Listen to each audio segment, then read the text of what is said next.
सभी दर्शकों का प्रतिज्ञा 21 चैनल में हार्दिक स्वागत है। आज इंग्लिश का टॉपिक कंजक्शन, ग्रामर का ये टॉपिक है इंग्लिश का कंजक्शन, उसके बारे में अध्ययन करते हैं। Conjunction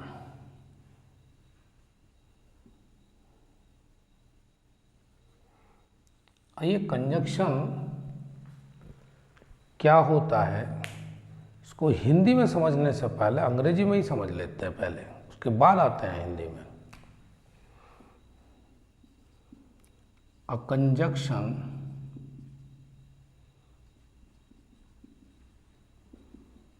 is a word which is used to join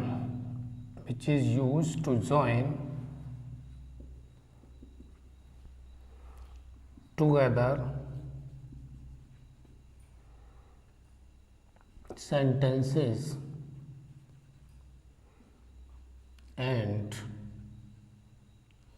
sometimes words। English में ये लाइन लिखी हुई है, a conjunction is a word which is used to join together sentences and sometimes words। इसका मतलब यह है कि सेंटेंस को जोड़ने वाला या कभी कभी शब्दों को जोड़ने वाला वो जो शब्द है। Conjunction is a word, conjunction एक शब्द है जो सेंटेंस को जोड़ता है और वर्ड्स को जोड़ता है। अब इतनी सी बात समझने से आधा अधूरा ज्ञान मिला। अब एग्जाम्पल देखते हैं तो पता चलेगा कि वाकई ये सेंटेंस को जोड़ रहा है या वर्ड्स को जोड़ रहा है। ये एग्जाम्पल के आधार पर समझते हैं। कंजक्शन के जो प्रकार हैं वो कितने प्रकार हैं? 3। पहला पढ़ेंगे coordinating conjunction.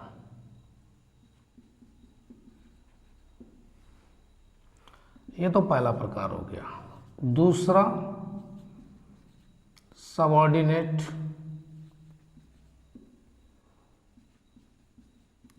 Subordinating conjunction.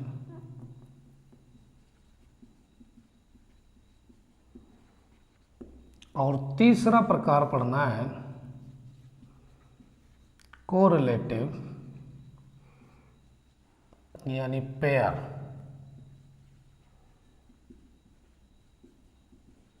Conjunctions. ये 3 प्रकार कंजक्शन के कितने प्रकार? ये 3। इनको स्टडी करना है अभी। देखते हैं एक एक करके। तो पहले बात होती है कोऑर्डिनेट कंजक्शन की।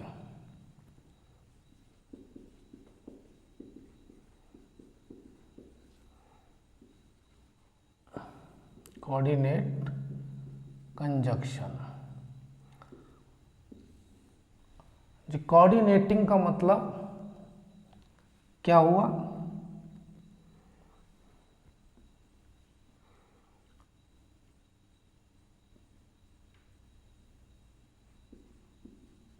which join independent sentences of equal ranks। Independent sentence जो इक्वल रैंक्स के हैं उनको जोड़ता है। और एग्जाम्पल समझेंगे तो क्या? पहला, he has failed but I have passed. तो आपने देखा एक ये सेंटेंस है ही हैज फेल्ड, और एक सेंटेंस ये है डिपेंडेंट है आई हैव पास्ड। दोनों को जोड़ रहा है किससे? ये बट से। तो ये बट क्या है? कंजक्शन। और कंजक्शन कौन सा वाला? कोऑर्डिनेटिंग। दूसरा एग्जांपल देखते हैं। He went to school and started studying. कहा हो गया जी? ये एक सेंटेंस और एक ये सेंटेंस, दोनों आपके सामने है और ये भी जुड़ रहा है किससे? एंड से। तो ये कंजक्शन, यहाँ वर्ड कंजक्शन। दोनों एग्जाम्पल से आपको समझ में आया कि कोऑर्डिनेट कंजक्शन किस तरह प्रयोग होता है। अब समझना ये है कि कोऑर्डिनेट कंजक्शन के जो प्रकार हैं कोऑर्डिनेटिंग कंजक्शन के, वो देखना है।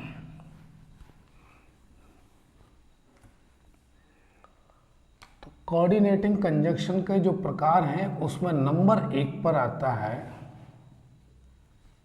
क्यूमुलेटिव।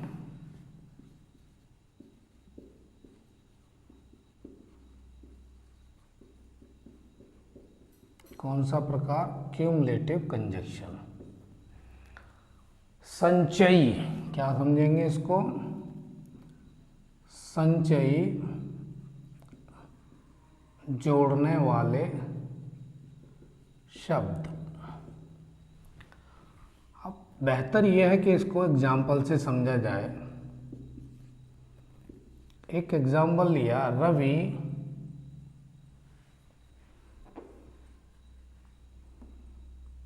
came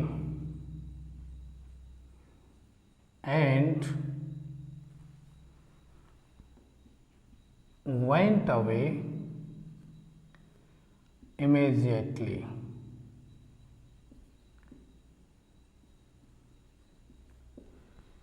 रवि आया और तुरंत, इमीडिएटली, तुरंत चला भी गया। दूसरा एग्जाम्पल देते हैं, कमल as well as Mohan is absent। कमल और मोहन क्या है? एब्सेंट है। तो ये जो एज वेल एज है कंजक्शन, यहाँ पर ये एंड कंजक्शन है। और थर्ड पर आता है all the students as well as their teacher have gone on an educational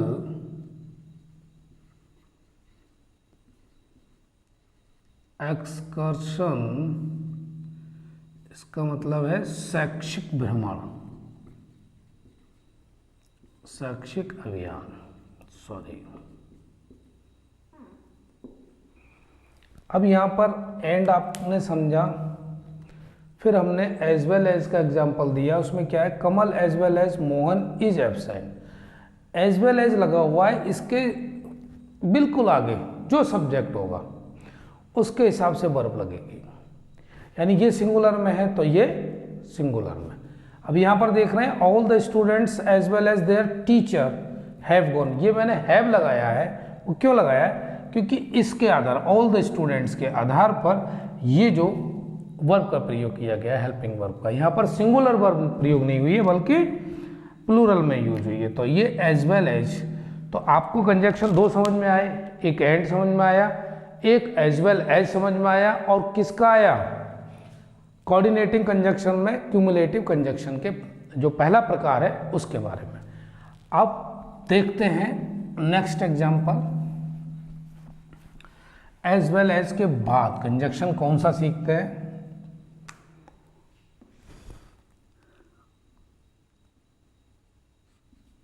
not only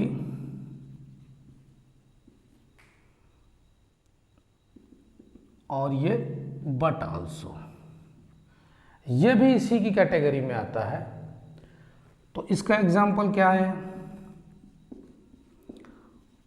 not only you but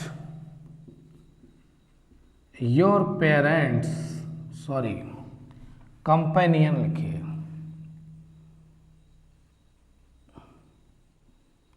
companions also were honest.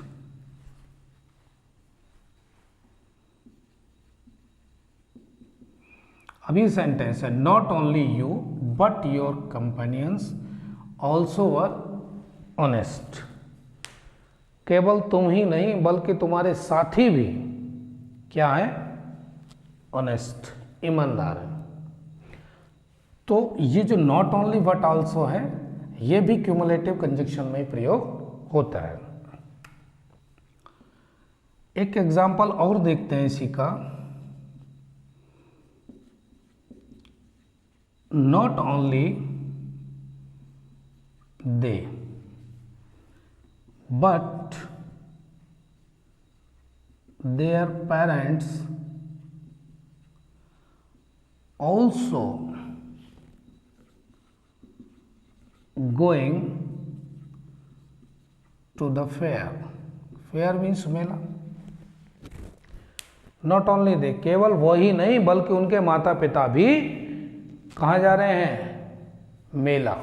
Going to the fair, मेला में जा रहे हैं। केवल वही नहीं बल्कि उनके माता पिता भी मेला में जा रहे हैं। तो यहाँ पर नॉट ओनली व्हाट ऑल्सो का एग्जाम्पल मैंने 2 दे दिए, आपके सामने है। इनका प्रयोग कैसे करना है ये एग्जाम्पल के आधार पर ही समझ में आता है, और वो मैंने आपके सामने रख दिया है।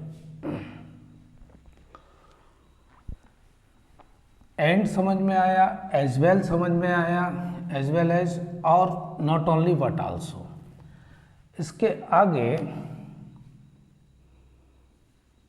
Both dot dot dot and, ये भी समझना है, बोथ के साथ एंड का प्रयोग। अब इसका एग्जाम्पल क्या है? Both you and I will get a prize. Both you and I will get a prize. यहां पर both का मतलब दोनों ही होता है। You and I, तुम और मैं, will get a prize. Next example और देखते हैं।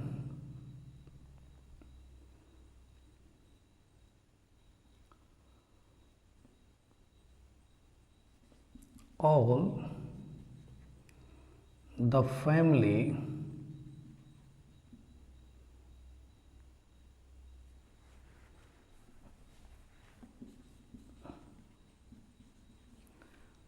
members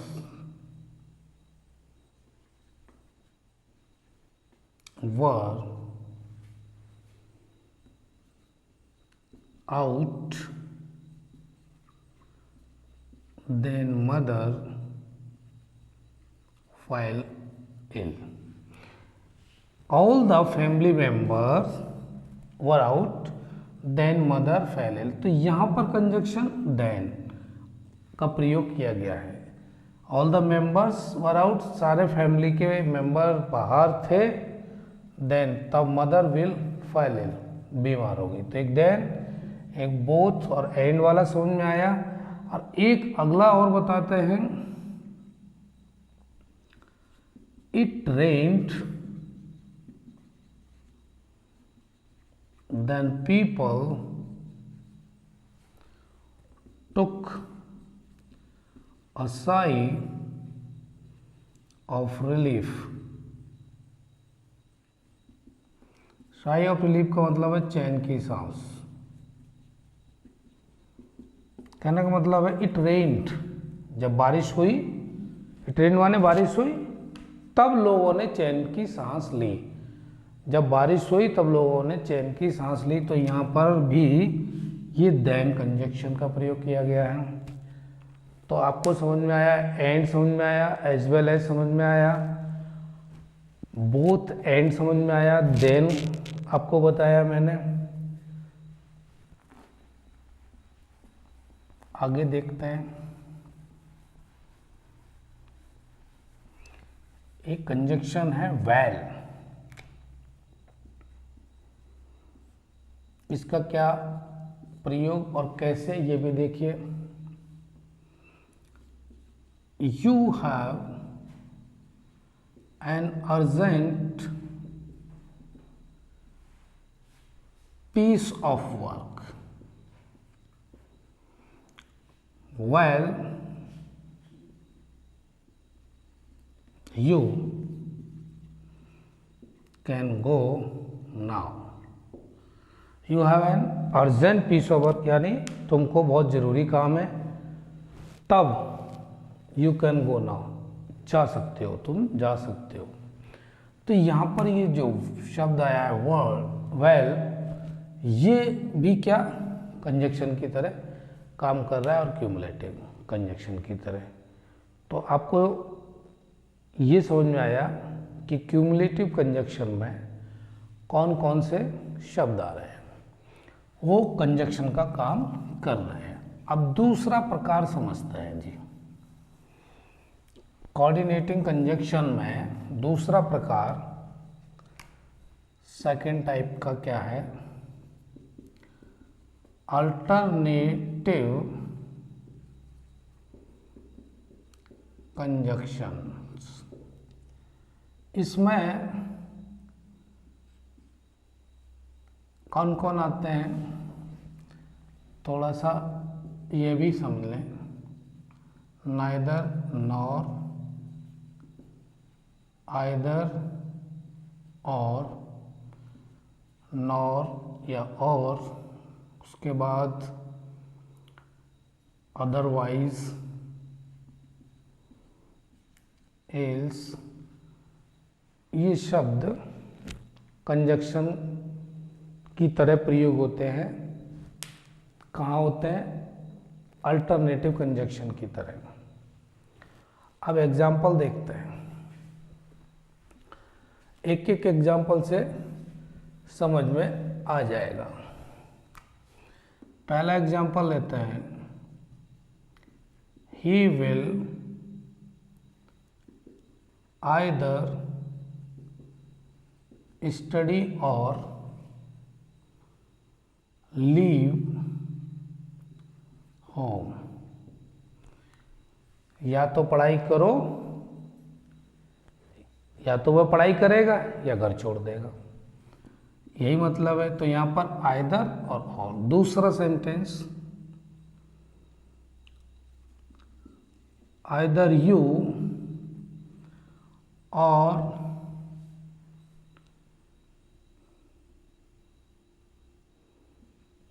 your friend face this serious problem.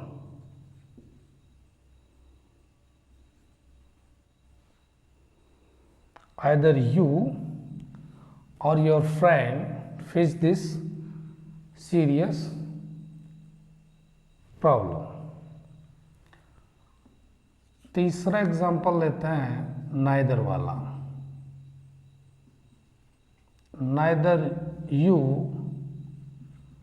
nor I will go there. न तुम जाओगे न मैं वहां जाऊंगा। तो नाइदर नॉर, आइदर और चौथा एग्जाम्पल लेते हैं, डू और डाई, करो या मरो। तो यहाँ पर कहने का मतलब आपके सामने विकल्प होता है ऐसे कंजक्शन में, जो alternative. Take, next example, take this pill or you will repent. ये दवा ले लो, अन्यथा क्या होगा, यू विल रिपेंट, तुम पछताओगे। तो इसका मतलब अन्यथा भी है, या भी है इसका मतलब, वरना भी है इसका मतलब। छठा एग्जाम्पल देखते हैं।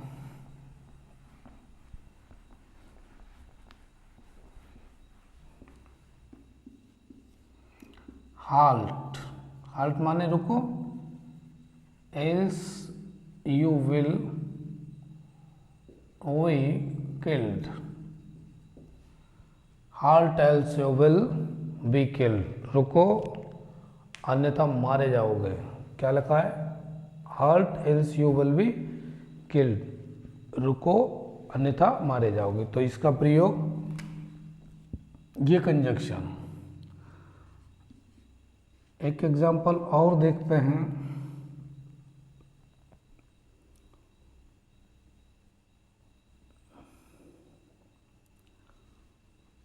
Run fast otherwise you can not catch the bus. अब यहां पर एक शब्द आया अदरवाइज, यहां पर अभी आप एल्स पढ़ ही चुके हैं। क्या पढ़ा है, रन फास्ट, अरे भाई तेज भागो, अन्यथा you can not catch the bus. और अभी मैंने एग्जाम्पल एक और में बताया था नाइदर वाला, वो क्या था, neither you nor I will go, neither you nor I will go, ना तो मैं जाऊंगा ना तुम जाओगे। अब सीखा जितना है, नाइदर नॉर, आइदर और, अदरवाइज, एल्स, और नॉट, ये आपने सीखे क्या। अब देखते हैं अगला टाइप, एडवर्सेटिव कंजक्शन। ये क्या होता है, एक दूसरे के विपरीत अर्थ देते हैं, एक दूसरे के विपरीत अर्थ देते हैं। अब इसमें लेते हैं सबसे पहले बट का। बट का मतलब क्या है, लेकिन, किंतु, परंतु, बट, इसका ये अर्थ है। अब एग्जाम्पल देखते हैं, he is slow but he is sure.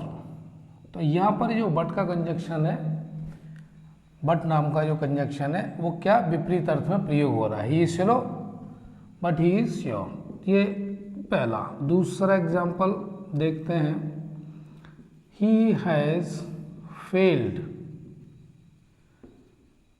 But I have passed. तो यहां भी ये बट क्या कर रहा है, विपरीत अर्थ में प्रयोग हो रहा है। अगला दूसरा नंबर का लेते हैं यट। यट मीन्स फिर भी। यट नामक जो कंजक्शन है, इसका हिंदी मतलब क्या है, फिर भी। एग्जाम्पल देखेंगे, पहला एग्जाम्पल लेते हैं, this drunkard earns a lot. ये शराबी बहुत कमाता है, फिर भी, यानी यट ही इज पुअर, फिर भी वो क्या है, गरीब है। दूसरा एग्जाम्पल देखते हैं, he worked hard yet he failed, उसने बहुत मेहनत की लेकिन फिर भी फेल हो गया। तो ये यहाँ पर यूज़ किया गया है yet, और एक यहाँ पर यूज़ किया गया है yet की कंजक्शन।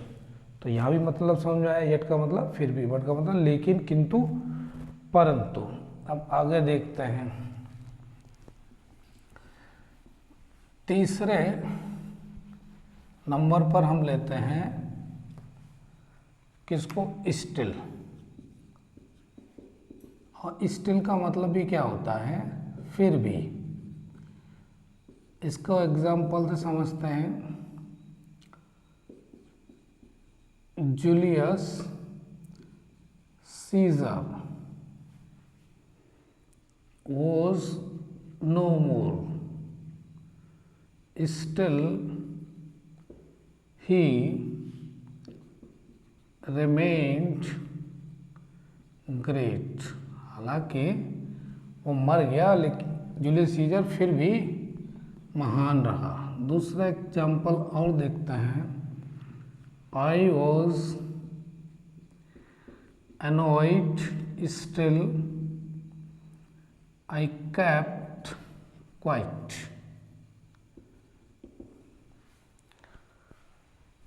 चौथे नंबर पर एक कंजक्शन है नेवर्थलेस। इसका मतलब क्या है, फिर भी।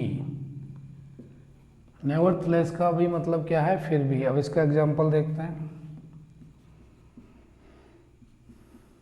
The party president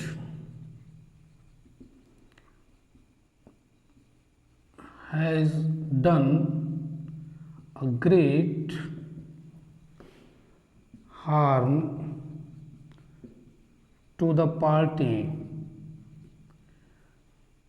nevertheless he does not want to relinquish his post। इसका मतलब है त्यागना। The party president has done great harm to the party. Party को इस प्रेसिडेंट ने बहुत नुकसान पहुंचाया, फिर भी नेवरथलेस, फिर भी he does not want to relinquish his post. अपनी पोस्ट से क्या नहीं देना चाहता, त्याग। पद यानी पोस्ट को त्यागना ही नहीं चाहता। तो इस तरह से आपको नेवरथलेस का प्रयोग समझ में आया। अगला जो कंजक्शन है वह व्हाइल। इसका मतलब है जबकि। अब इसका प्रयोग कैसे करते हैं, इसका भी एग्जाम्पल से समझते हैं। पहला एग्जाम्पल है आई वैग your pardon while I am innocent। मैं तुमसे क्षमा याचना करता हूँ while, जबकि मैं क्या हूँ, निर्दोष। दूसरा innocent, some people look busy all the time while they are busy without busyness। कुछ लोग जो हमको दिखते हैं बहुत बिजी, जबकि they are busy without business, बिना बिजीनेस के, व्यस्तता के भी व्यस्त रहते हैं। तो यहाँ पर भी ये क्या, जबकि के अर्थ में प्रयोग किया गया। वाइल के बाद एक एग्जाम्पल है वेयर एज। वेयर एज, अब इसका मतलब है जबकि। अब इसको कैसे समझेंगे, एग्जाम्पल इसका भी देखते हैं। good students like books, whereas bad ones dislike them. अच्छे स्टूडेंट तो किताबों को पसंद करते हैं और जो बैड वंस बेकार लोग हैं वो किताब को पसंद नहीं करते। तो यहाँ वेयर एज का मतलब जबकि के अर्थ में। आगे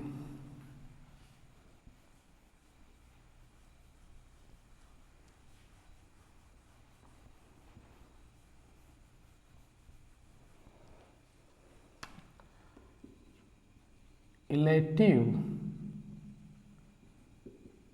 कंजक्शंस यानी परिमाण सूचक।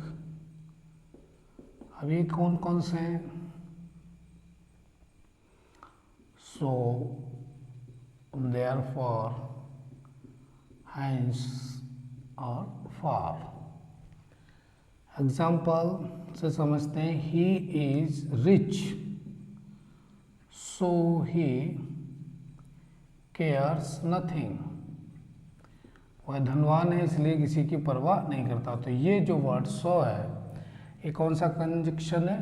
रिलेटिव। पहला एग्जाम्पल। दूसरा, he came late therefore he was fined, यानी वह लेट आया इसलिए उस पर जुर्माना किया गया। तीसरा एग्जाम्पल, समथिंग certainly failing, कुछ गिरा है निश्चित रूप से। For I heard a splash, मैंने एक आवाज स्प्लैश छपाक की आवाज सुनी। तो कुछ गिरा है यानी गिरने का। तो यहाँ पर फॉर, ये जो फॉर है ये कंजक्शन या देयरफॉर या सो, ये कंजक्शन रिलेटिव कंजक्शन के एग्जाम्पल्स। आगे बात करते हैं। यहाँ तक तो थी कहानी हमारी कोऑर्डिनेटिंग कंजक्शंस की। अब बात करते हैं सबऑर्डिनेटिंग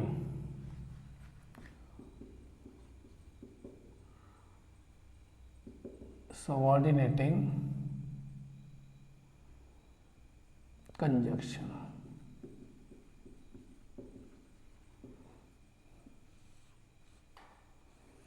इसमें कौन कौन सा है?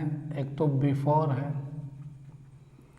एक आफ्टर है, ये वर्ड यूज होते हैं कंजक्शन की तरह। एक सिंस है, एक बिकॉज है, एक सो दैट, इफ, अनलेस, दो, although.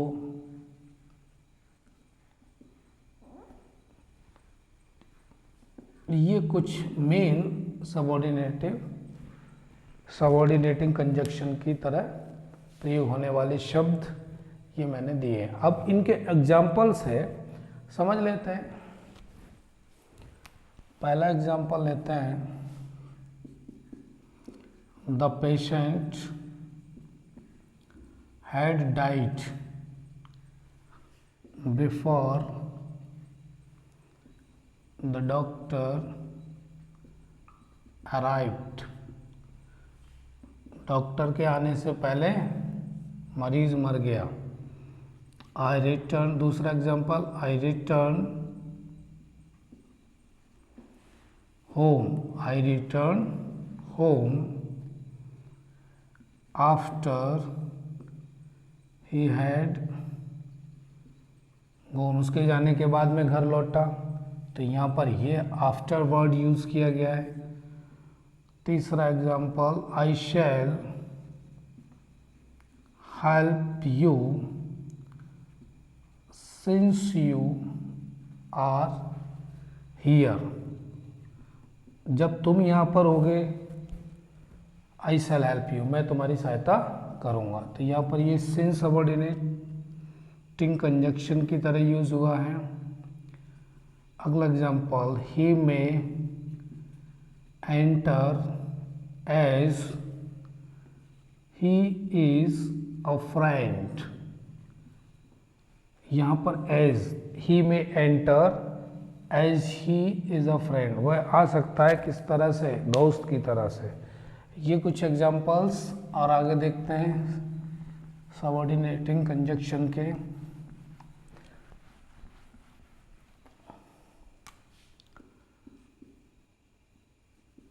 He works hard so that he might not fail. He works hard, सीधी सी बात है, वो बहुत मेहनत करता है, so that, ताकि he might not fail, वह फेल न हो। might क्या है, भविष्य में होने वाली घटना की संभावना को व्यक्त करता है। आगे के एग्जाम्पल देखते हैं। Kamala will go if Shiva goes. यदि शिवा जाता है तो कमला जाएगी। तो यहाँ पर ये इफ वर्ड प्रयोग हुआ है, यहाँ पर सो दैट यूज हुआ है, क्या, सबऑर्डिनेटिंग कंजक्शन की तरह। अगला, दो ही इज पुअर, यद्यपि वह पुअर है, यट ही इज हैप्पी, फिर भी क्या है, खुश है। लो जी, यह भी समझ में आया। अगला देखते हैं, nobody will say, nobody will say you anything, nobody will say you anything unless you tell others। unless यहाँ पर क्या है, सबऑर्डिनेटिंग कंजक्शन की तरह प्रयोग हुआ है। तो कहने का मतलब है nobody will say you anything, कोई तुमसे कुछ नहीं कहेगा जब तक अनलेस यू टेल अदर, जब तक तुम दूसरों से नहीं कहते। तो इस तरह से हमने दो, एक तो पढ़ा दिया आपको कोऑर्डिनेटिंग कंजक्शन, दूसरा सबऑर्डिनेटिंग कंजक्शन, और तीसरा टाइप का कोरिलेटिव यानी पेयर्स। तो मैंने बताया नाइदर नॉर, ये सब पेयर में आते हैं। इस तरह से हमने आज कंजक्शन की छोटी सी चर्चा संक्षिप्त रूप से की, और उम्मीद है कि आपको समझ में आया होगा। धन्यवाद।